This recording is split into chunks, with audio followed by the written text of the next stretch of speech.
fourth wall.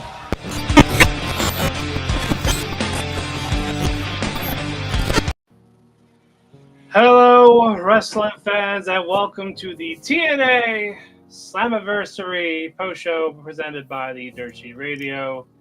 We are more than the loss for those that have been watching with us. The Joe Hendry. We didn't believe him hard enough. We didn't believe. I mean, we believed, but you know, No one else did. didn't. No one had their hands up for the Spirit Bomb. No one. Yeah, we all watched Tinkerbell die. That's how that one worked. Yeah. Anyway, I am Matt, aka That Corner Reviewer, and to join me, the NWC War Chief, Andrew. How you doing? That's exactly how I feel. Yeah. I guess that gives enough. The words aren't necessary because There are what no the words. fuck? What the French fried titty fuck? That could be delicious, actually. Now I think, and it's even better because it was in Montreal. So you know, French fries. I like where you're going with that. Yes. Or the poutine fucking. Yes. If you want to be extra saucy in the bedroom, that's how you do it. Oh, poutine and ketchup fries. Or ketchup chips, that's what it is. Yeah, that's what it is. Mm. And then what they put like vinegar on the tables or something like that. Very different. But yeah, we weren't here. We weren't here on Thursday. And why was that, senor? Because it was my birthday. Oh, good. So happy birthday. Thank you. 30 fucking 4. That's not too bad. I know my midlife crisis started 5 years ago. I mean, yeah, that makes sense. I'll be dead before 50, yep. No, before 60. If it was 5 years ago, it'd be 29, 58, you know? Well, I'm gonna Math wasn't your strong suit, was it, buddy? Well, no, I'm gonna shave 8 years off because of this. Oh, okay. That good save. Because of this rotten program. Like it's so confusing because there was entertaining portions of this show. Yeah. But it's like watching like a gymnastic routine or something, and it's really interesting except for one hiccup or the landing is just flubbed, and it's just like then it puts everything into like a really shitty perspective. Like, the fuck you doing? Well, apparently they don't know what they're doing. No, they didn't even know what they were doing from the first match. Yeah, TNA. Yeah, we are here for TNA, but we are. There were some positives. We're going to talk about the positives Eventually, when they show up.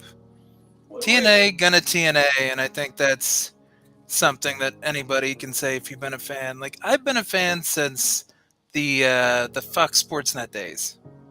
So what is it, like 2003, 2004? Yeah, we were still doing. I saw the weekly pay-per-views a little bit here or there. Yeah, I was a fan 2005.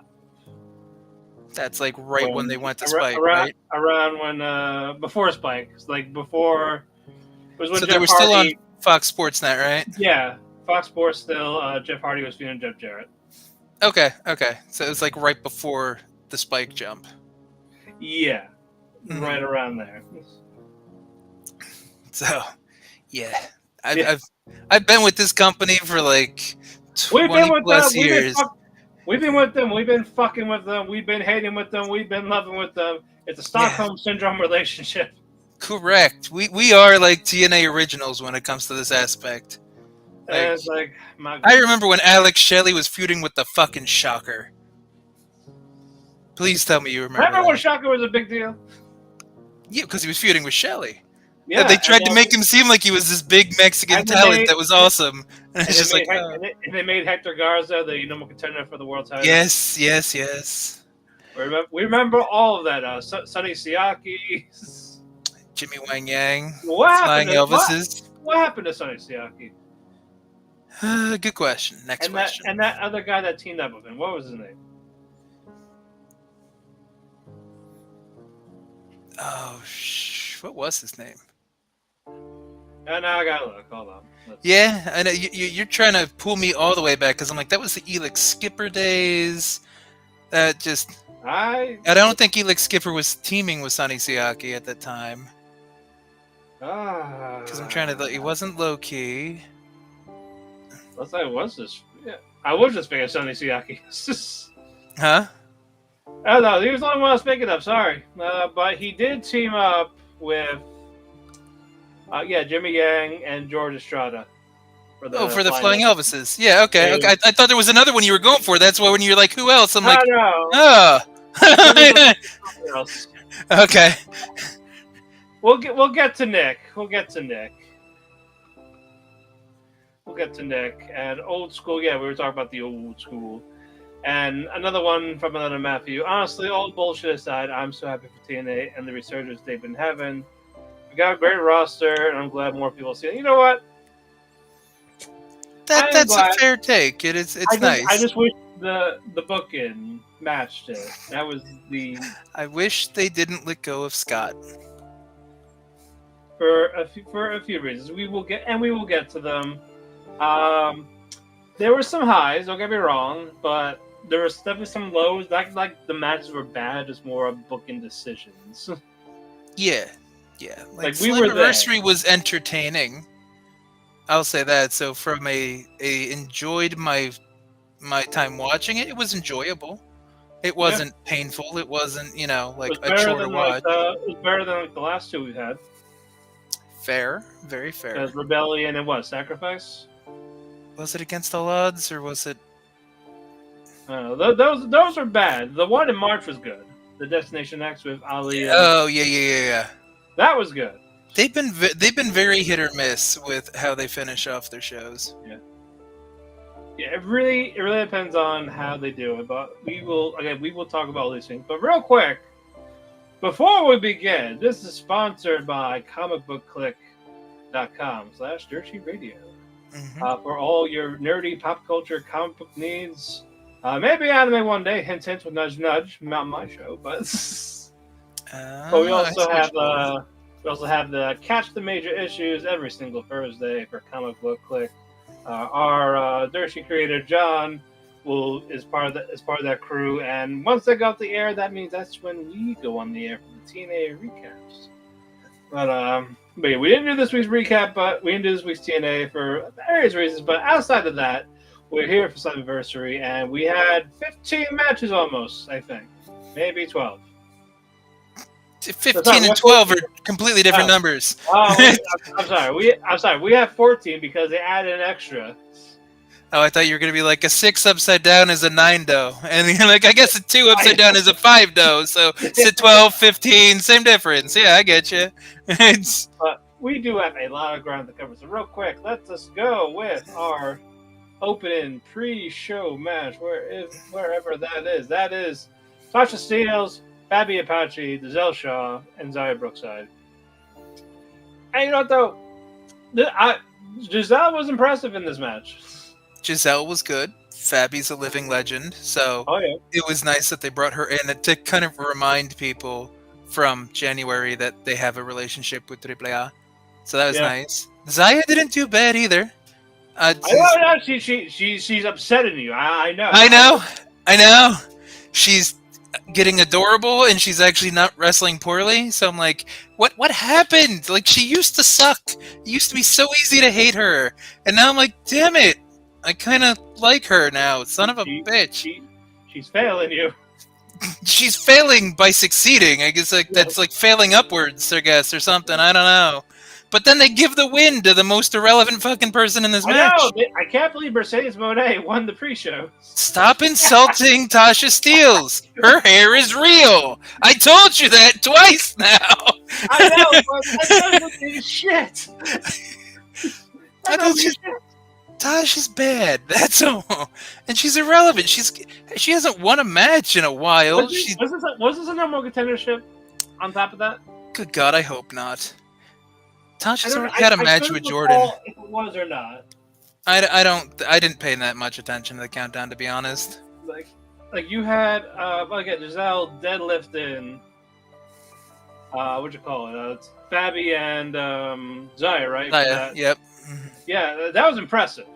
Oh yeah, no, Giselle's been impressive, and that's the other thing. Giselle's just coming back off of her hiatus. She's going on like kind of a tear, and you give the win to Tasha. Right. Why? Just so her and Giselle can feud? Hello, Billy from Virginia. Hey, what's up, Billy? But yeah, so like, they really ass backwards trying to set up feuds, I think, and it's stupid. Yeah, like it's because right now, given what happened, it seems like Giselle is definitely gonna get that rematch. But maybe whenever Jordynne's contract is up. It's so unnecessary, though. At least she didn't get pinned. I mean, yeah, I'll give you that one. She did hit the finish. Yeah, but still, it's just it's rough. It is rough. Right. Nick, ABC. We'll give ABC props. So. Yeah, that match was pretty good. I like that match. Oh, so we are doing well. Just tired and shaking our heads, going hi. Tired of bullshit. That's how it is. There was some fuyo, but there was a lot of Oh my goodness. Speaking of some hi-yas, this last minute change because originally it was Kushida against Gresham. Due to Microsoft going old kablooey, or Windows, whatever you want to call it, is now Rich Swann filling in for Gresham because Gresham missed his flight. That was upsetting. I mean, sure, but I kind of like it better, the fact that it wasn't Gresham, because, okay, I love the fact that Kushida came out in the Hakushi gimmick, because... you mean the look. Taki, there we go. It was Hakushi first when he was doing all that other stuff, and let's not mince things. I know what his real name is. But for those that don't know, but you're right. For those that probably do know, yes, it is Hakushi from WWE. Let's be honest. People probably know Hakushi more than Jinsei Shinzaki. I still gotta give him. I still call him what he calls himself. Same person. Same person. Still, it's a cool gimmick. But the fact that Kushida's already been around since doing his science with the ink and did the green mist to counter the ink and had a random match on Explosion. So what did he do? What did he do? I missed TNA Thursday. What did he do to transform himself? I don't know. He tagged with the Rascalz. Maybe he did too much weed. He was the Rascalz special tag team partner that they decided to bring in. So So did they mix the ink with the weed? And he's just like, I know what I must do. Well, you see, when he was talking about ink, he thought they meant tattoo ink. So he's just like, I have all this ink, I could do that. And then he just did the, No. They were thinking about the ink from the tar from when you're smoking. There we go. There we go. But that would make no sense against Octopus, because it would have been cooler if this is what the Octopus ink turned him into, was like a Hakushi Jinsei kind of homage. That would have been cool. Yeah. But it obviously isn't, because they've already interacted since the ink stuff. Yeah, Kushida turned into fucking... What did he turn into? He turned into scientist. Yeah, he turned into Doc Brown, keeping up with the Back to the Future stuff. Yes. And yes, Hakushi did wrestle RVD. Yeah, that's right, that tag match. Hakushi and Hayabusa against Sabu and RVD. Of course you would know that, because it involved Hayabusa. Well, I like that match. You like Hayabusa! I do! I like all four of them! I know. It could have been Hayabusa versus Yoshitatsu, and he'd be like, I remember that match fondly. No, I would not. I try to forget Yoshitatsu. Oh, but he had the Pepsi and the Coke belts, and he held them so proudly for so long. The Hawaiian Corona belts. Whatever the fuck they were, I forgot what they were called. Like ugly Corona blue straps. They were terrible. In Hawaii, like some type of Corona Intercontinental Championship. And that was before Corona, too, so it's weird, because it kind of... That's probably why he got rid of them. Yoshitatsu is responsible for COVID. There we go. We figured it out. Yeah, it's always his fault. It's always Yoshitatsu's fault. True. He shouldn't And have tucked his chin. And he's Noah right now, so. Stop it. No, he was in Noah. He had a match in Noah. Okay, a lot of people have a match in Noah. AJ Styles had a match in Noah. Is he in Noah right now? Did you watch that? Yes, I did, of course. What'd you think? It was a damn good match. Right? For them not really interacting too much and being older, like, it... Okay, I'm also going to say this. For being a Marufuji one-off match, it was really clean. Because Marufuji has a tendency to be a little clumsy sometimes. Well, he wasn't wrestling Ibushi, and he didn't break both his ankles.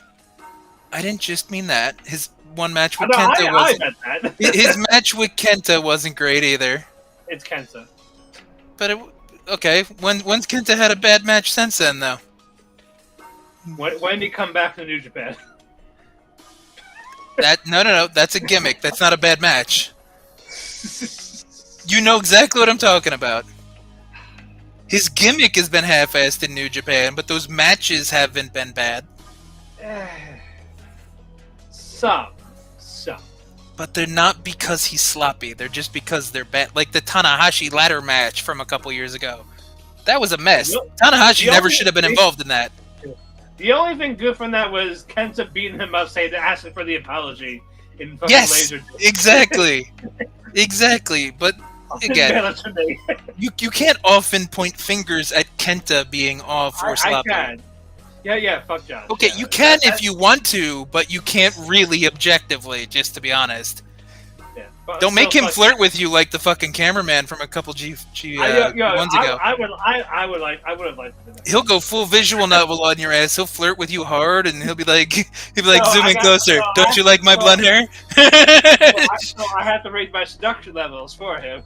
You do. So you have to stop shitting on him, and you have to raise your affection levels. No. I'll be the tsundere to him. I'm talking shit to him. Oh, okay. I like that. Kenta, you baka. I don't like you anyway. Baka! It's not like I like you or anything. Yeah, exactly. But yeah. Anyway, so yes, the AJ Styles Naomichi Marufuji match was very good. Definitely worth a watch. And did you see the Marigold? I did not see the Say rematch or the Io match. Io and Utami was great. I mean, did you doubt that? Utami and Io were just great. Yeah, they fucking slapped. I've seen snippets of it, and I like the fact that Io went out of her way to wrestle differently than she does in WWE, and she even went into an interview and said that. She's just like, people that come to Japan want to see Japanese Io, they don't want to see WWE Io because you see WWE Io every week. So she's like, I wanted to do something different. So that's nice that she can just change her style, kind of the snap of a finger. Shows how talented she really is. Well, anyway, though, this was a solid match with Kushida and Rich Swann. Kushida looked definitely a little more aggressive. Tap it into that Hakushi. Oh, yeah. Like I said, I like the fact that he even took a couple Hakushi moves. The prayer salt I was not expecting. Because as soon as I saw him go up to the corner, I'm like, the fuck you? And then he did the pray and the moonsault. I'm like, son of a bitch! Okay. I was like, that's fucking great. Yeah. I mean, he missed it, but it was still nice to watch. But I was happy with that. And then that's how he delivered the hoverboard lock from the top. Oh, the avalanche hoverboard, yeah. Yep. So I was like, good. This was the right way to do it. The right person went over, and it looked cool. So I'm pretty sure that's probably how he would have won against Gresham. Which then would have buried the octopus further. So, like, I really don't know what they're going with that game. The octopus is dead in the water. Yeah. Pun intended. Just literally in the water. Yeah. It was so cool for like a month, and then they ruined it. Yeah. I'm gonna be salty about that for a hot minute. Yeah, because he fucking talked. And now, it's a little bit of spoilers for the main card, but it seems like a few people in chat already kind of know the results. Now we go to the match where the only person in the system actually fucking kept their belt. Look at this. Your favorite person in the system, too. Yeah, Masa Slamovich, I know.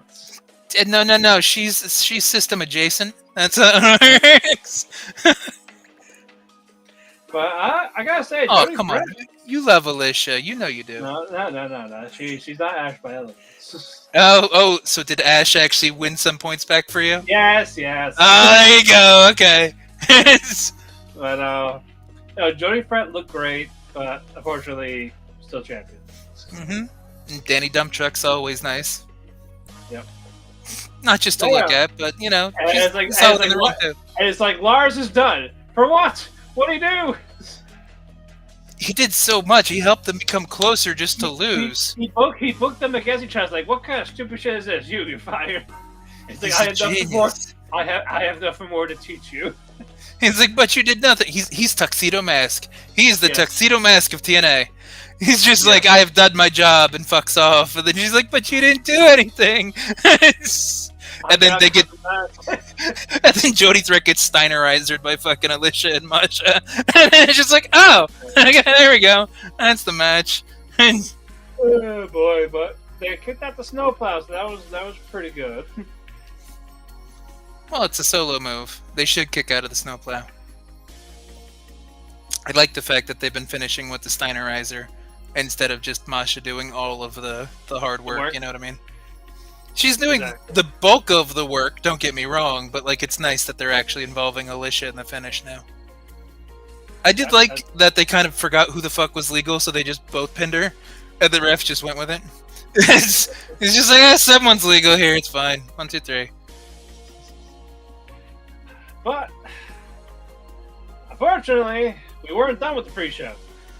No, they should have stopped after that. They should have stopped. Santana was like, but wait, there's more. They're just like, oh god, Santana, what? Is it gonna be John Cena on his farewell tour?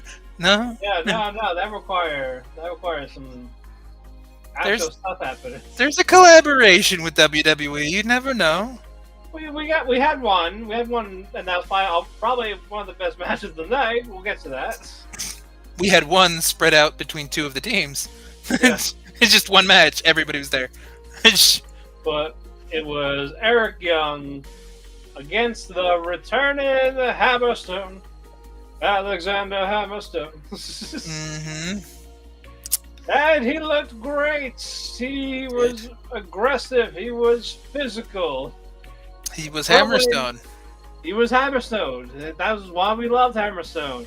He was throwing Eric Young like a fucking ragdoll. Threw him up in the torture rack, and Young grabbed out of it. And then a roll up, yes. It's the shitty indie booking where you do 50 finishers, you kick out of all of them, and you win with a roll up. Yeah. The returning guy who's supposed to be a big deal, and you're like, looks good, moves well, speaks well, loses to a fucking roll-up. Just so EY can say something. Murdering the guy for like 5 minutes. Yep. Just so EY can talk to the crowd. I was with it till that. I was like, all right, cool. He's got a short and sweet. Eric Young gets a little bit of comeback. But Hammerstone overpowers him, pins him 1, 2, 3. Thanks for coming. There you go. Yeah. Yep. But we didn't get that. Nope. Because Eric Young has to kick off every pay-per-view with a speech like he's Tommy Dreamer 2.0.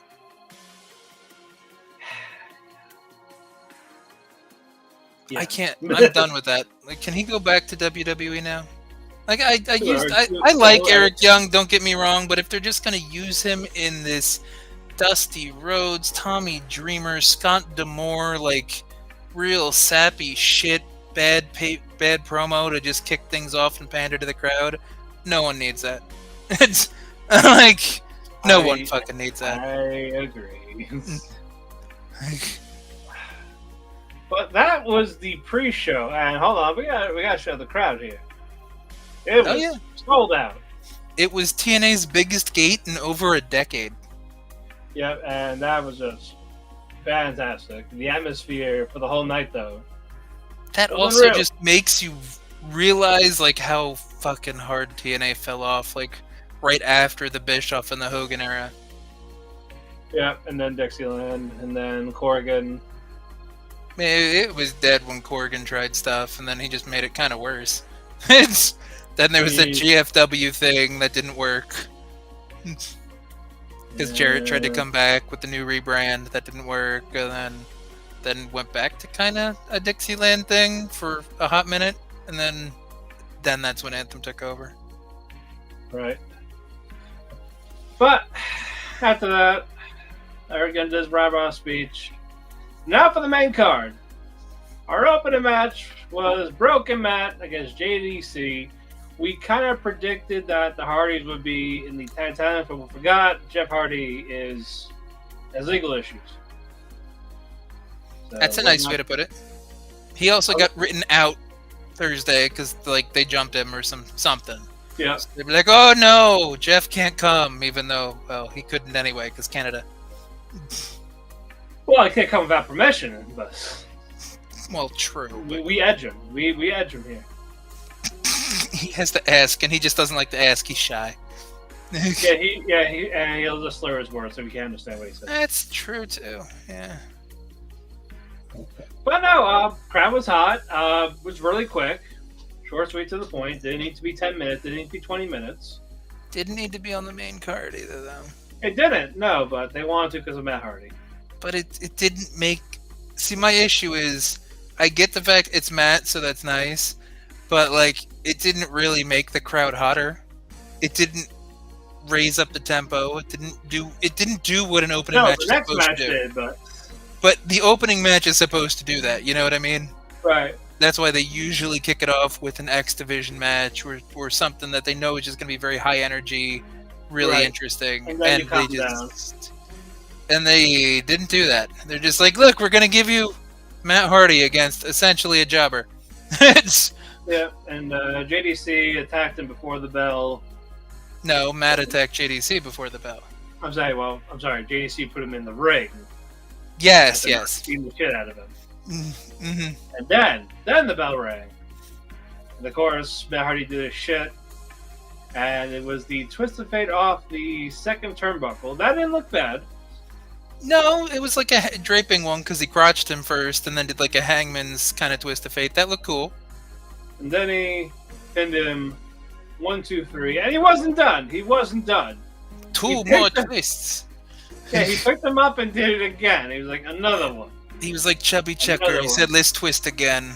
And then he did it again. Let's twist again. Yeah. One for Rebby, one for Jeff. He may have lost count of how many kids he have. Good thing the system didn't go after the kids, right? Right, exactly. He'd still be Twist of Fate in JDC till now, probably.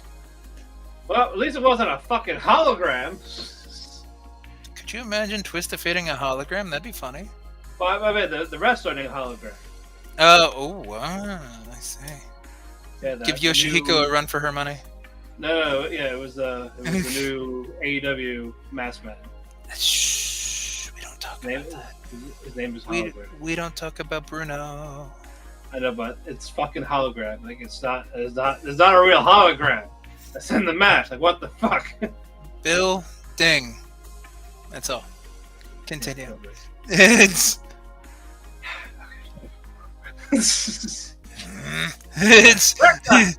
next up, the tag team title match.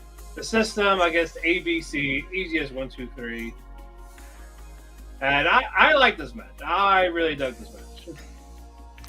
I liked the match, but there was a couple iffy spots that just got a little messy at certain points, and I don't really know who to blame. Alicia? I don't think it's Alicia's fault.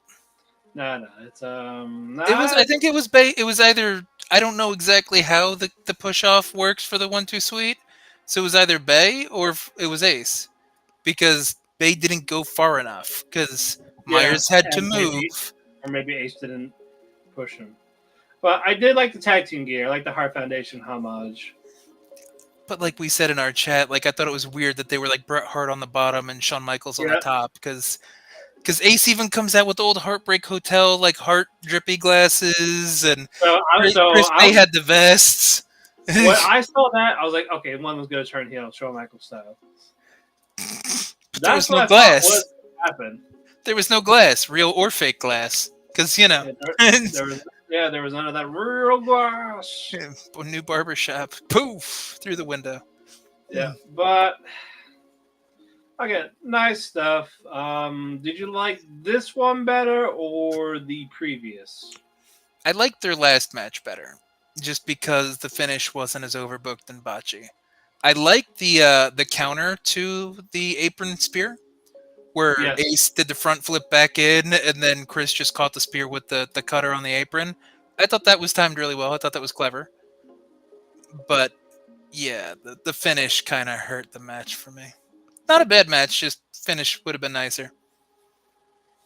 Yeah, but surprisingly though, ABC won with the 1-2 sweep after the Yeah. RFS. So we have new tag team champions. Yep. The first So, real crack in the system. yes, with more to come. Yeah.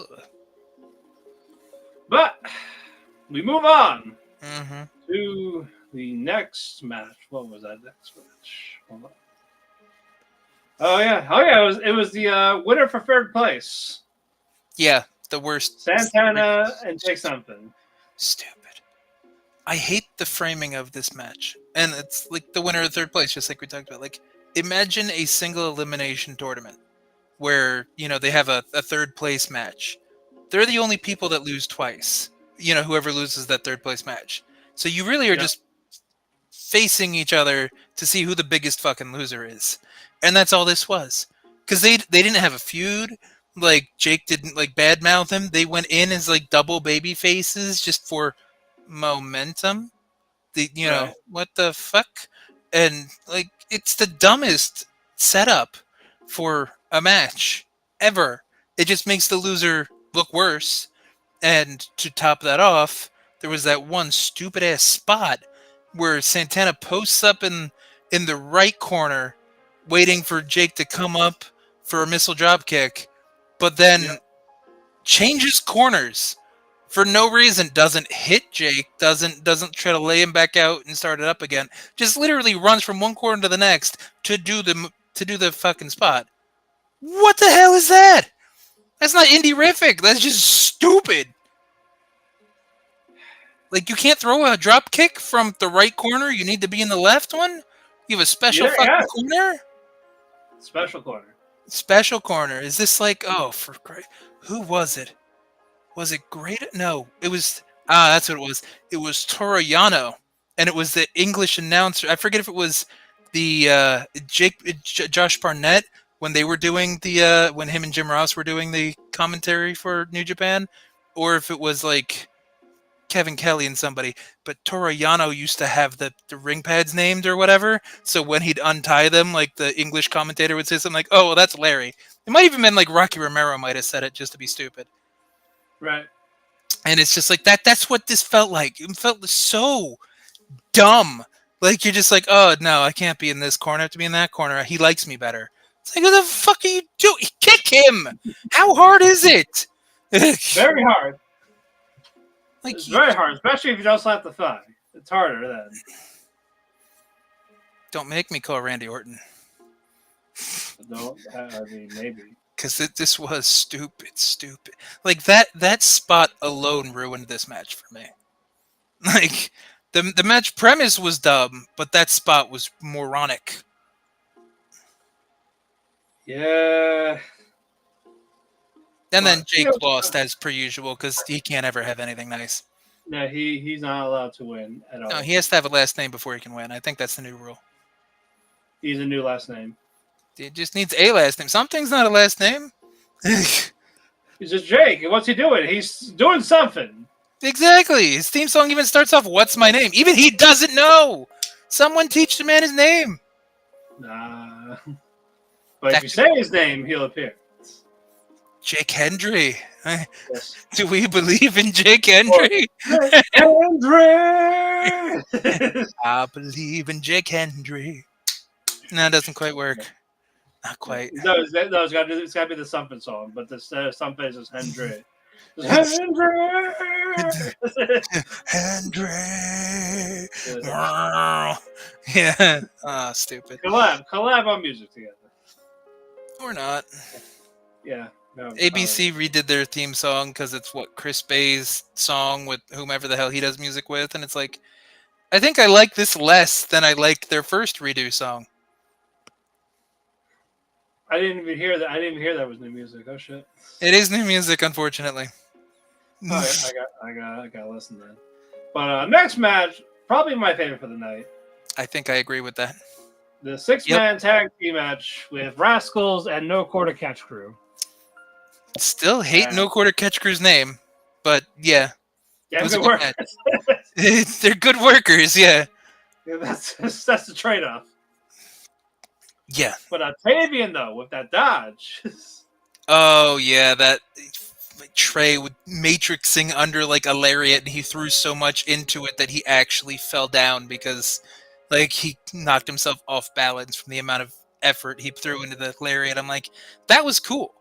And then it worked really nicely into Trey hitting like that Eddie Gordo snap kick like over his head to get the tag out. Like, so I'm just like, that was actually a really clever fucking spot. Like, I like that a lot. Yeah. Also, to the people that are saying this relationship is bad, you're wrong. I'm sorry. Yeah, you. Like TNA guys is working at NXT. You know what? That is fine. If we're to be realistic, they are on that level. No offense to TNA. I mean, the fact that they're even still at that level is impressive. Yeah. And this, with the art, I'm not even sure, because their WrestleMania show, did that have a different seating, like a lot of seating? Because this was, I think, 4,500 people or something like that, I think I heard. Yeah. Is this like one of the bigger crowds that NXT would have probably run? Like NXT talent would run in? Oh, probably. So that's not a Mania weekend, sure. Yeah. So I think that's like, good no, too, because like, it gives them more exposure. You know what I mean? Not only different styles, but more eyes. Like they weren't gonna send fucking Seth Rollins. Let's be real here. No, well, depending on how the whole Hendry thing goes. Yeah, like they were sending AJ, which makes sense because he's an alumni, but they didn't show AJ. But AJ's also said something though. But no, like they're actually in stuff, like in matches, in storylines, or in angles. Yes. It's not just one-sided Kenny taking the belts. Yeah, it's not just walking around with the TNA belt. And we just want Gallows and Anderson. Yeah. And I guess technically Callis was still an executive for Impact at the time when he kind of jumped ship-ish. And it's like, oh, they gave him the highest ratings ever. Yeah, for one day. And that's even a fallacy because TNA didn't release the ratings at that time. Yeah, but I'm saying, like, it was just that one day because it was the first day, so we don't know what the fuck was going on. After that, it's like, okay, now we know where we're going. Yeah, like everything else with AEW, it spikes because of one thing, and then it peters off. Right. That's why, again, this is a much better relationship. It seems like, yeah, I get people don't want the young guys, but young guys need exposure. Let's stop. True. And this match proved the young guys can go, and like it was. This was, you said it was your favorite match. It's my favorite match of the night too. Like this was not overbooked. The finish was fucking gorgeous. The only question I have about this match is the submission spot where Tavion had one guy, Charlie had the other guy, and Miles was kind of playing defense instead of throwing like Wentz into a submission. Yeah, I want to know why. Like, I wonder if they're gonna bring that up. Yeah, like I want to know why he didn't throw Wentz into a submission. Granted, obviously, with the fact the Rascalz were supposed to break out of it and cause the whole schmaz to break up submissions, yeah, I get it. Right. But I want to know the reason, like, because I think TNA commentary said something, and it'd be interesting if they play that into the story that Miles is like hard of hearing. He's like born partially deaf or something like that. So if he just couldn't hear the direction, like That Like, would they be completely forgot, interesting to actually play into a storyline. right. You know what I mean? Mm-hmm. But no, really good match. I like Dempsey. Oh yeah, He's very talented. Good to see Wesley with the rest of the Rascalz. And we got that Buzz Lightyear gear. Buzz Lightyear gear was nice. The finish I was like it. really good though. The cheeky Nando's kick into the high 619 soup kitchen into the hot fire flame.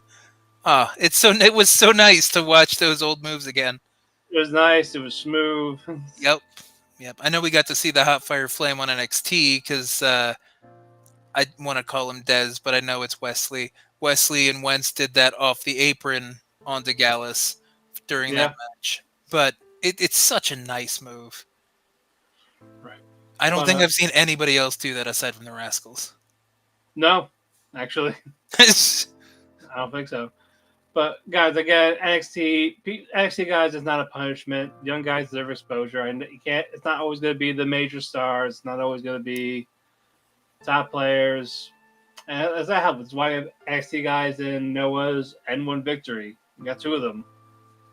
And where's Nakamura? It's like, then you're gonna expect Nakamura to win. For the NXT guys, basically, it's like an excursion. Correct. So but there's nothing wrong with that. That concept is more of an Eastern concept than a Western concept. So, Well, I say like they're getting a new audience. but my argument is that it's still something Western fans have to get used to. You know what I mean? Yeah, like they don't as like long as the ignorance calms down a little bit on one thing being better or worse, or they don't understand why when it's explained, then that's fine. It's fine to learn. Don't be ignorant. If you have a question, ask it and then learn. Yeah, they have no patience either. Well, no, but like look at the name that you don't want to remember, Tatum Paxley, had a little bit of an interaction this week on NXT where her and new form Wendy Chu looked like they might be doing something. Right. So Tatum getting a little more steam because of the NXT rub could help her in her because of the TNA rub could help her in NXT and then help her further along in WWE. Right. And it's not like she was a bad wrestler. You know what I mean? No. The match with Jordynne was fine. Exactly. I agree. But they're like, oh no, she's a job girl. I'm like, oh, fuck you. Everybody starts out as a job person. Yeah, they forget that. I mean, you think the young sorry guys, your favorites did the job when they started. Correct. Even Nakamura's and all that. They started as young lions. They lost matches. Your Okadas, your Naitas, your Tanahashis, your Hogans. Less on the Hogan side. Yeah, he came up in the late 70s, early 80s, and he was a body guy. So, yeah. But like Ric Flair, you're Undertaker, you're Ric Flair. Flair before his whole Nature Boy transition, when he was kind of still coming up. Yeah. Taker when he was me Marcellus, like Nash when he was fucking Oz or Vinny Vegas. Yep. Vinny Vegas, better gimmick than Oz, but still. Yeah, that's true. Vinny Vegas at least had personality. Right.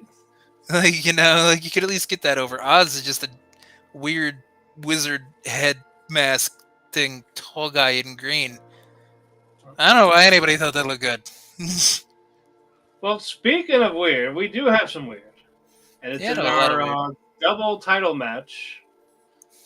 With the Digital Media Championship and the International Heavyweight Wrestling Championship. AJ Francis and PCO. Yup. And AJ Francis came out first. And he's like, well, we took out the Frankenstein. He's dead. He ain't going anywhere. We beat his ass. He can't wrestle. He's not human. What the fuck? But the lights went out. And there was a coffin. And here's our guy. Destro, yes. Yeah. He's out there. He's fucking the coffin. He's like rubbing it. He's opening it like he's alive. Damn it! He went full Katie Vick on PCO's body. It was fantastic. That was a highlight. That was actually match of the night. Yeah. Destro going full kitty face. And he did the nipple clamps and some of the Necronomicon going Kratu Parata.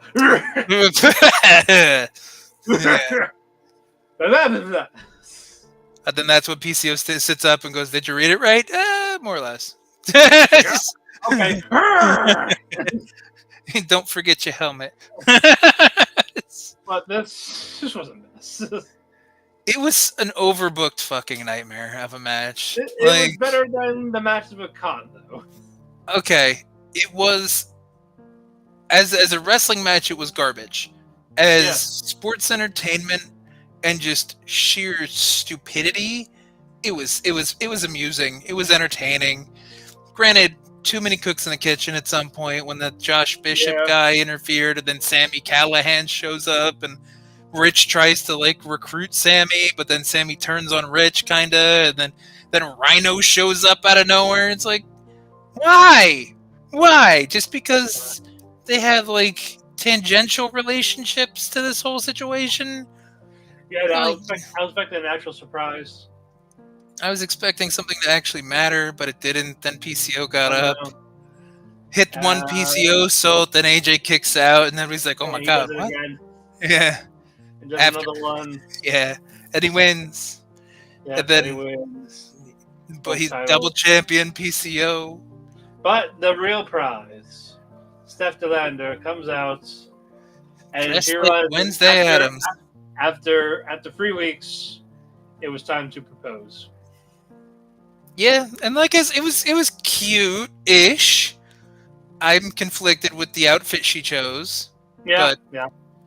Because it's just Wednesday Addams, I get it. It's supposed to be creepy, and she's popular right now, but she's also mostly a child in every way she's depicted.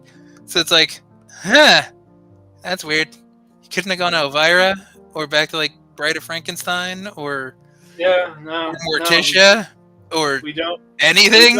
We don't do that here. You couldn't have went with Lydia Dietz with Beetlejuice coming out again, you know? Are you gonna see the new Beetlejuice when it comes out? I'll see it, but I'm just saying I don't know why SDL picked Wednesday of all things. I'm like, huh? He was in a Wednesday mood. Maybe she dressed up. But it's Saturday. Maybe she dressed up on Wednesday. Traveled there. Is like, you know what? I look good. I'm gonna keep this. And she never got changed. Yes. She went full Tori Spelling from Scary Movie 2. Yes. Hell, even the ghost was creeped out by that, though. Oh, but it's PCO. He's not human, so it's okay. Neither was the ghost. Well, the ghost was alive and crashed. PCO was too. That's why he got his favorite French title. That international heavyweight title. Correct. That has been used since '87, where the last champion was Abdullah the Butcher. I mean, PCO's in good company right there, you know? Well, I'll definitely get some good company later. I'm telling you that right now. I wonder if Crazy Steve will come back because, he uses the fork like Abdullah used to, so maybe it can now be the fork championship. Here we go. Fork on a pole match. All right, Vince, calm down. Bro, you gotta understand, bro. Maybe it should just be PCO's engagement ring on a pole match because that had some length to it. That's that's like a butt plug he put on his finger. I'm like, what the fuck? So we're gonna call Jay Lethal and Sanjay Dutt. You guys know what to do. You're the producers of this match.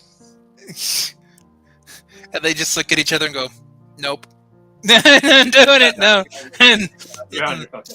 Nope, too high for my pay grade. But you're the player from the Himalayas, Sanjay. Come on, let's go. Oh no, not anymore. I'm Jeff Jarrett's Rudy. Yeah. Jeff Jarrett has the opportunity to become a babyface right now by attacking Hulk Hogan at the convention. That he could have. Go from the 2003 Japan tour with Just go there, attack him during the conference, smash the guitar, make it bleed. See, the only problem with that is then that would angle into Hogan potentially getting a retirement match in AEW. That's fine. I don't have to see it. I mean, I think that would turn more people off because I think most people that like AEW hate Hogan. I know they hate Flair, and apparently Flair's gone from the company. Why do you think Flair only showed up like 6 times? Because they realize his wings and woo energy is shit. I mean, Logan Paul still has a gimmick with WWE, and I don't think Prime's that much better. Yeah, but they fucking let Ric Flair on red. Yeah. Logan does kind of get it, though. Logan's fun to watch wrestle. Yes, he's a piece of shit, though. Oh, he's a shitty person, but he's a decent wrestler. I know. He gets it more than the actual talented wrestlers. That's sad, isn't it? That is sad. That is sad. We live in a world where the celebrities take it more seriously than the actual talents. Like him, Bad Bunny. God, technically it started with Miz, if you really want to think about it, because he started on the Real World. Yeah, no, I'm not going to say Snooki. She's had more matches than she should have, though. Steve Amell, except for his lack of selling. Fucking Jenna Maraska. It was a shit match, but she figured out wrestling. You know what I mean? Like, she understands the pro wrestling. She doesn't understand the wrestling. Even the actors from Iron Claw, the guy that played Carrie. Was that Zac Efron? No, not Zac Efron, the other guy. I haven't seen it yet. I don't remember. Who did Efron play? Kevin. Oh, okay. You seen The Bear, right? No. Okay, because the main guy there plays Carrie. Oh, okay. And yeah, he's talking about his interview, like how, like, you know, like pacing and all this, like all that shit matters. Like, you gotta just go move to moves. Like, how does these celebrities fucking get it? Because he listened when Chavo talked. Yeah, and that's why they got rid of Chavo at AEW. Like, we can't listen. You don't listen. That's leave him red. Yeah, but I mean, we've heard Medusa talk about how the AEW wrestlers don't pay attention to shit. And, like, Dustin puts together, like, workshops or something like that, and people don't go because it's voluntary, it's not mandatory, and they think they know everything. This is why they get hurt. This is why they're not selling shit. But, the numbers go down. They, make 600,000 viewers a week now? $600,000 a month? Well, I meant viewer-wise. Like, I know. Like I'm also talking about their pay grade. Oh, that's fair too. But, like, they used to be close to 1 million. They crested over 1 million a couple times, and now they're like at 600. 700. Yeah. Sad. It is sad. But next match, not as sad. Jordynne against Ash by Elegance for the Knockouts World Championship. And, yeah. Ash is back on your good graces? For now. I mean, that was a good match. She held her own. I give her all those props. She held her own. That was a 100% legit, objective, good match. She had counters planned for the Juggernaut driver. She had clever spots. She didn't fuck them up. The only spot that had a small hiccup was at the end when they were doing some, like, strike exchange where she had to kick the lariat away, and it looked like Jordynne hesitated on throwing the lariat. And, like, Ash had to ask for it again, kind of thing. Right. But aside from that one tiny interaction, like, nothing was egregious. And I'm like, wow, she had really clever counters to the fucking Juggernaut driver, too. Like, the small package, the, what the hell was it? Like, it wasn't to the Juggernaut driver, but that satellite DDT that she did was really cool. Did she do the Code Red off of the Juggernaut driver? I think she did, yes. Okay. But, like, she really impressed me, honestly. Okay, this was probably her best match ever. And it was a legitimately good match. Like, I just want to stress that it wasn't good for a bad wrestler. It was good and objectively good. Yeah, no. like I said, I will give her credit. I will give credit when credit is due, and she deserves that credit. Mm-hmm. And it was without Iceman, because Iceman got kicked out like in 10 and seconds. Rosemary had a knife. A knife!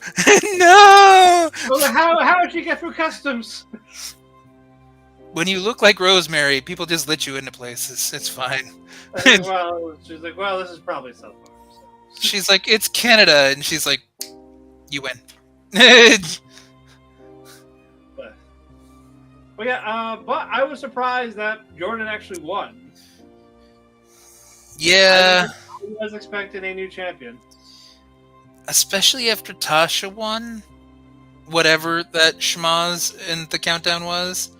Like, Yeah. she's not going to face Jordynne again. Like, that's not legitimate. That's not believable. Who cares? Right. And Rosemary hasn't even been involved in a storyline, so throwing her into, like, a situation right away would be weird. But... Well, she got payback on Iceman because you got rid of Havoc, so now she's got to get a match with Ash. No. No, because then there was the backstage scene with the Santino Marella, the Hammerstown, and the concierge. Oh, yeah, that's right. There's a tag match next week. Yes, it's Hammerstown and Ash versus Jordynne and EY. And I fucking swear, if Hammerstown doesn't fucking Hammerstown fucking EY and win that match... Well, we're going to send him to Hammerstein. We're going to send him to Hammerstein Ballroom. We're going to beat the shit out of somebody. Whoever the fuck is in charge of TNA booking, just like meet us in New York. Beat the shit out of you. Yeah, we'll be in the middle between us. We'll be in the middle. Yeah, DIY style, but with baseball bats. I just want to talk to him. Why do you have a bat in your hand? I want to talk. I just want to talk. I just want to bat. I just want to talk to him. It's fine. Why are you dragging that bat? To talk. It's fine. Is it weighted? A talking bat. This is the talking bat. Yeah. Get some words in with this. Exactly.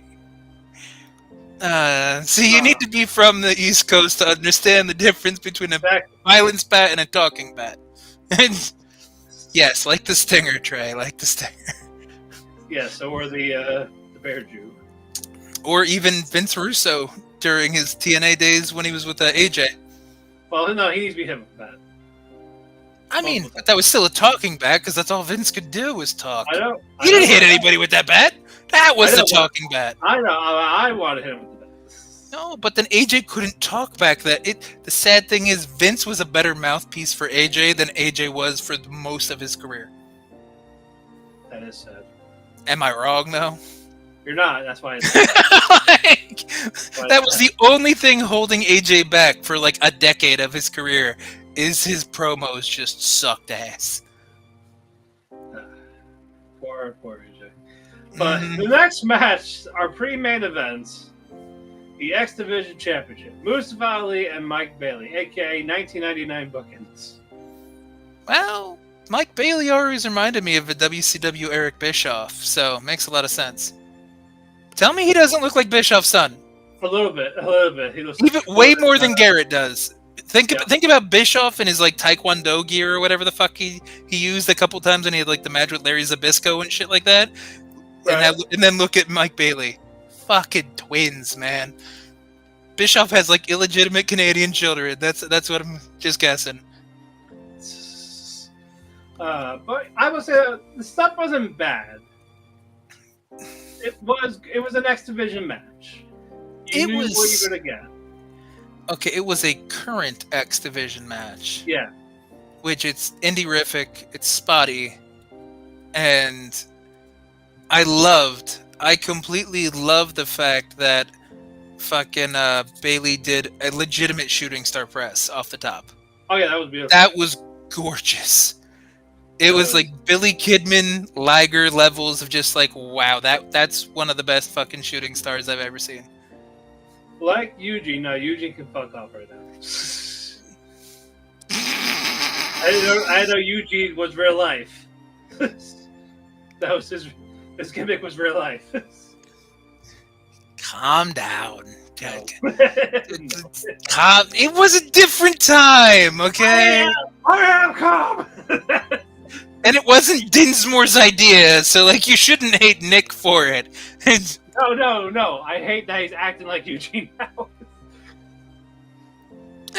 People bring it back though. People like it. Like No, people legitimately like Eugene. I met him for back at Hogan at the. Oh, that's where we're going with this. Yeah, He's yeah. Republican. What are you gonna do? Like, well, that's why he didn't know. I know Eugene was his real life persona, and Nick Dinsmore was the gimmick. I mean, we all know he's gonna win anyway at this point. I know. You don't put an assassination attempt on somebody and they lose. Like that's well, there goes my deposit. more or less. Should have picked the roof with a bigger slope. That's what it was. He booked himself to become a sympathetic person. Hey, that's better booking than TNA's got right now. Shit, we need. Oh, see, when Trump wins again, we just need him to like have like a chief booker of state or something like that. Make it Booker T, so he can be the booker. See how it all works. Yes. It'll be Homelander. I mean, did you see the finale? Yes. That's a gorgeous finale. I love that finale. Yes. Oh my god. Okay. We'll touch on that afterwards because we have to get to the show. It's already been an hour. Go. Current X Division match until the referee got knocked out. That means here comes the security guards. Bailey fights them off until it became too much. And it was Ali hits 4 50s in a row. And he was going to win. He was going to win, but then somebody in riot gear pulls the referee out. Yeah, and here's Trent Seven. And he beats up the security guards. And then Ali kills him. And it's like, I have plan B. There's always a plan B. And that plan B in Canada is Earl Hebner. Okay, that was funny, though. I did laugh. And, like, the Screwjob 2.0 type thing, like, Hebner had so much heat walking out, too. Like, if it wasn't for the heel turn in the match right after this, like, that would have been the most heat of anybody all fucking day. Like, people cursed him out. Nobody lit any... You couldn't hear shit except boos and just hatred and vitriol. It was gorgeous. That's why, entertainment-wise, this was fantastic. But for a match, it was overbooked and garbage. It was a Matt Cardona indie match. No, it was a WCW 1999 match.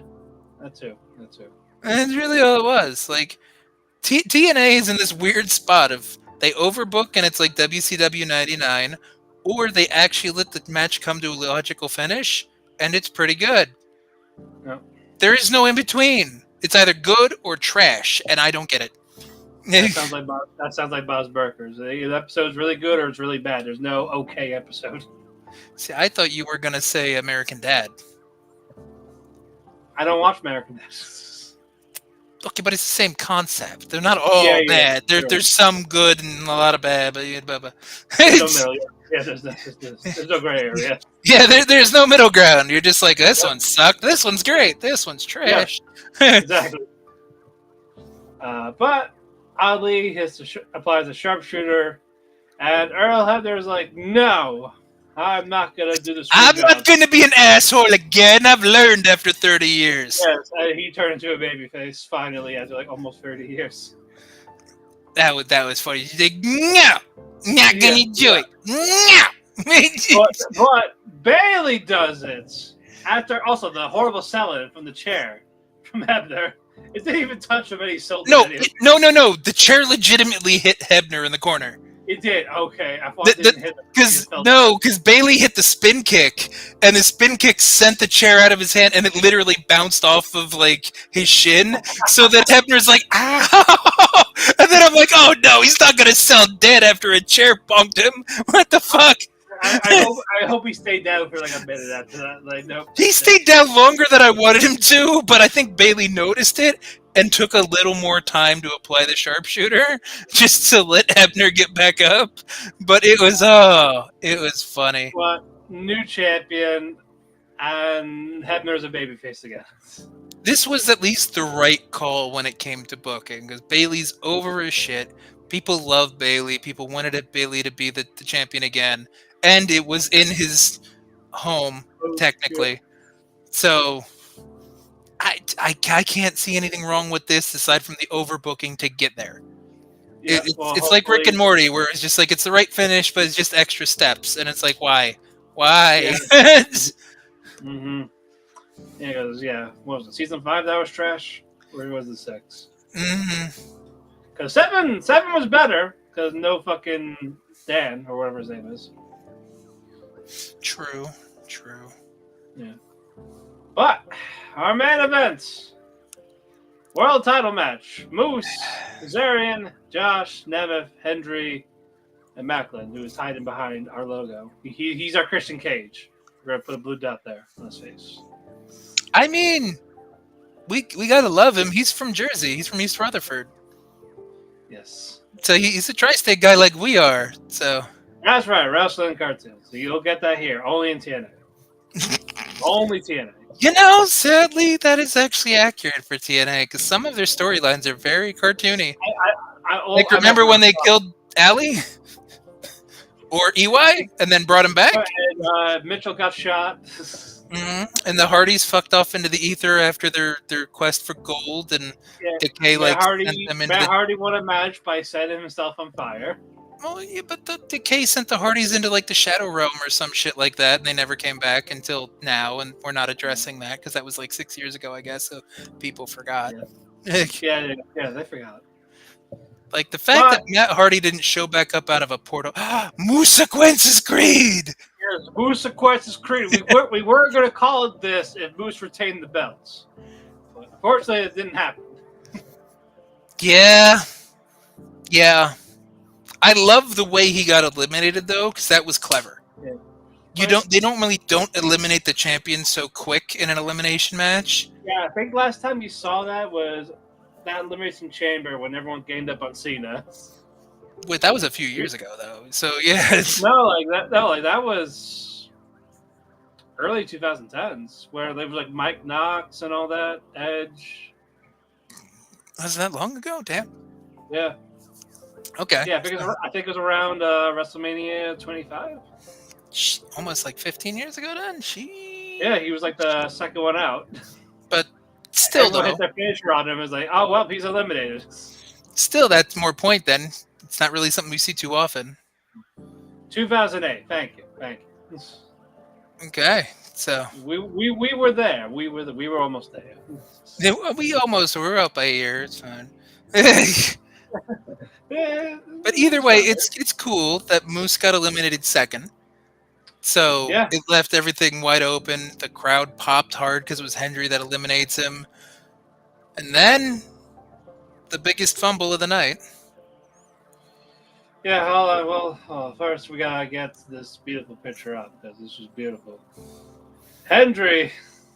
I figured you had a picture, which is why I stopped saying anything. You know. This was art. This was cinema. That's cinema. Beautiful. It was very, very beautiful. Hit the standing ovation. Drops Moose. 1, 2, 3, and I'm like, yes. And it's like, are they gonna do it? Does TNA believe like everybody else believes? And the answer is no. No, because fucking Josh turned heel. Kicks him in the dick. And then fucking hits the C4 spike. 2009. Okay, yeah. So, yeah, it was by WrestleMania 25. Okay. But yeah, so like kicks him in the dick, hits the C4 spike, and then proceeds to fucking like sit on his chest and talk shit about how, you know, that Josh is the heart and soul of the company and Hendry can't lace his boots and he ain't shit. He's just flavor of the week, basically, and blah, blah, blah. It's such a petty little bitch fucking reason why he turns heel. He was like, why couldn't he go after Nemeth then? Like, because Nemeth kind of replaced him, if you want to get technical. Because Nemeth isn't hot right now. which is why Yeah. the finish confuses the shit out of me. And Nemeth pinned Alexander. Mm-hmm. Then And Kaz tries to take advantage of things because people forgot about Kaz, just like people forgot about Dre. And he has the dead eye, or whatever you want to call it. It's the fade to black. Fade to black. Because remember, Kazarian had his logo like Metallica logo. Oh yeah, that's right. Mm-hmm. So, But yes. no, Kazarian was my second pick, but that didn't happen, and I dreaded this. Nemeth is the champion. Yeah. Why? Well, according to your buddy, the guy you work for, it was a good move. Well, he doesn't watch TNA. Yeah. They told a great story with Hendry, who has a storyline come out of the match. Sure, but is he going to do it with Nemeth to get the title back? No, he's going to probably do it with Alexander.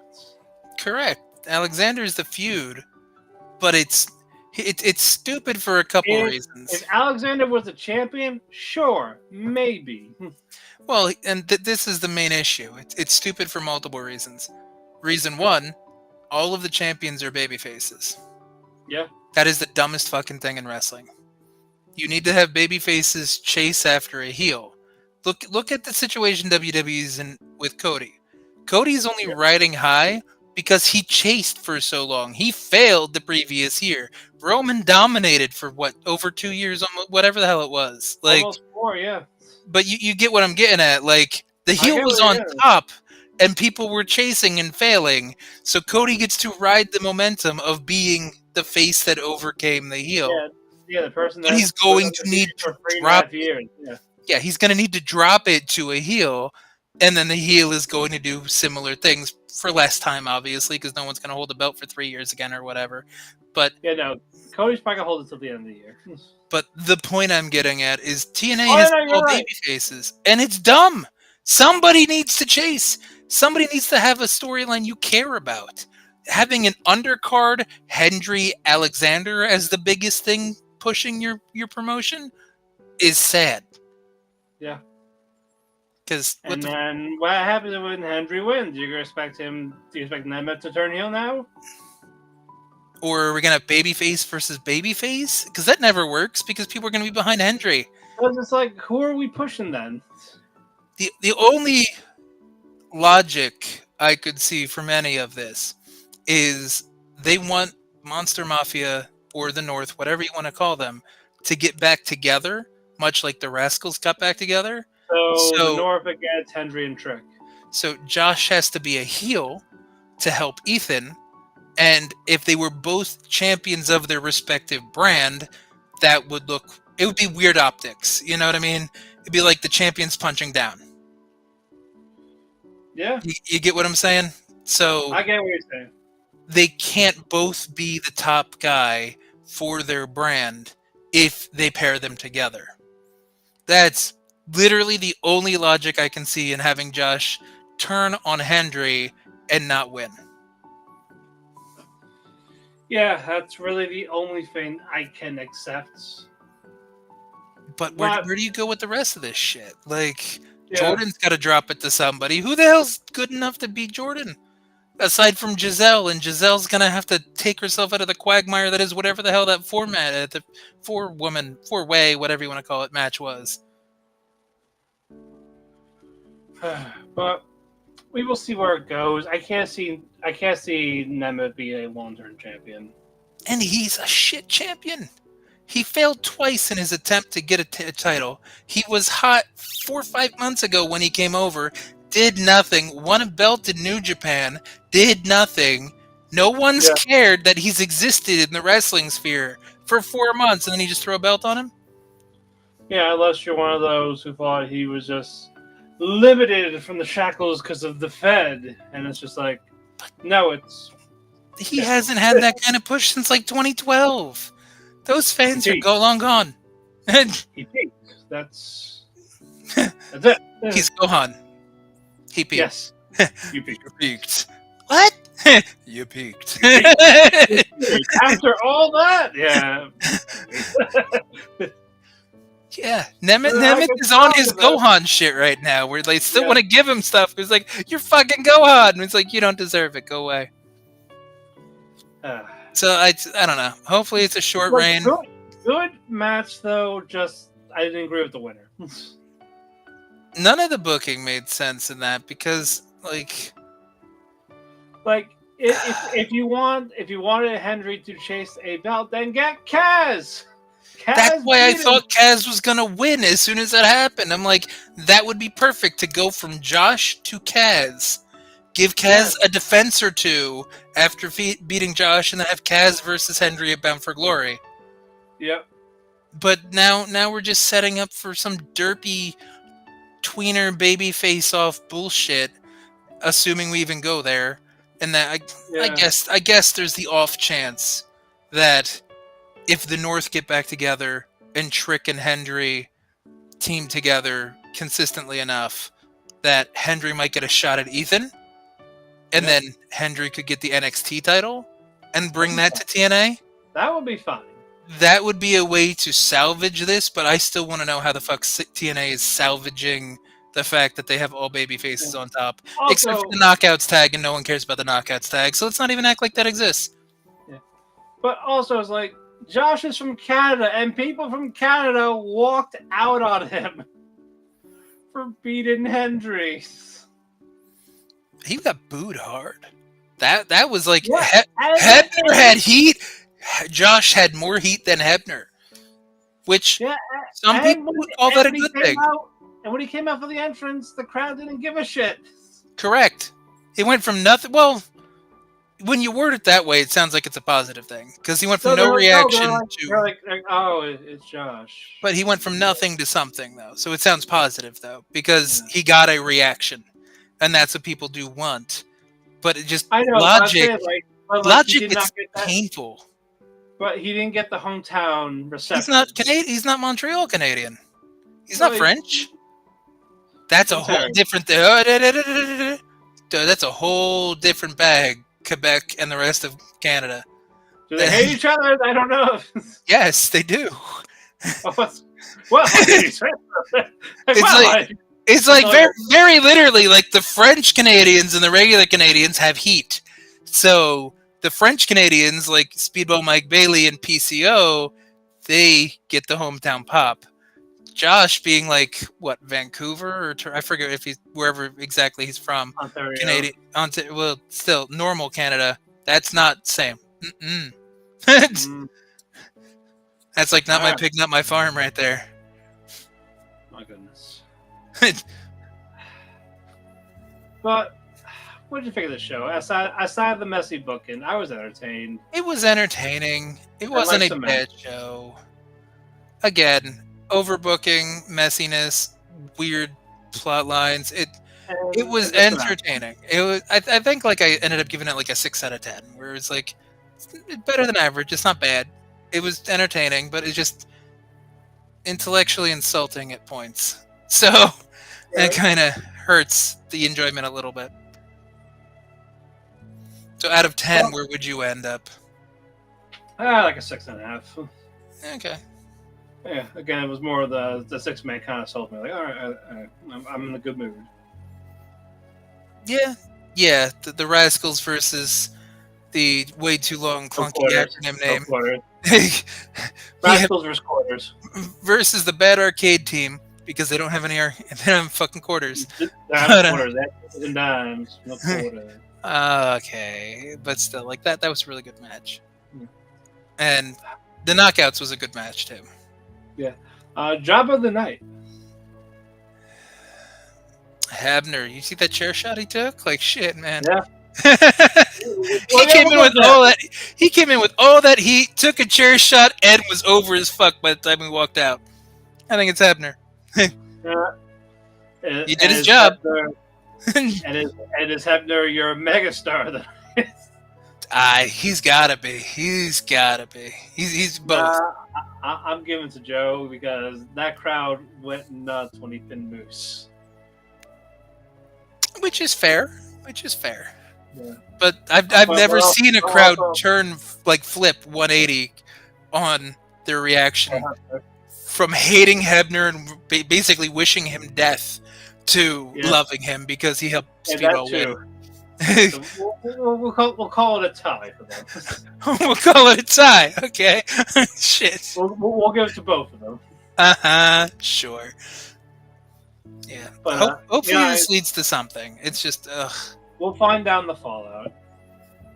If nothing happens, then we're gonna be very angry next week. Then we'll be more cartoons than wrestling, probably, because Jesus fucking Christ. But we're gonna wrap up our rewind. Follow us at Dirt Sheet Radio, whether that is on Instagram, Facebook, the Twitter, or Twix, what you want to call it, the TikToks, the Instagrams. We want to thank Nico Extra for also adding us on their platforms, whether it is the Facebook, whether it is the Twix. Visit comicbookclick.com/DirtSheetRadio for all your pop culture needs. Follow me on Twitter at DamianPhoenix12. Follow him at WC Warchief. Follow my anime podcast, the Otaku Cafe, where the summer premieres have started. Last show we did first impressions, what shows blew us away, what shows did not. And then, what else can they find you? Is it the chair shot of all your articles, all your goodness? Hell yeah, chairshot.com. Always use your headphones. Dang. Exactly. And then we are here Monday to Friday. Well, not us, but the crew is here. Yes. Mondays we have Monday Night Raw. Tuesdays we have NXT. Wednesdays we have Nitro. I mean Dynamite. Thursdays you got us, the cool kids, the black sheep. And on Fridays you got the SmackDown. Once in a while, a Saturday or Sunday, you'll get a pay-per-view, a PLE, whatever you want to call it. Whatever makes Bullet Ray fucking happy for once in his goddamn miserable life. Mm-hmm. But until then, we will see you all on Thursday.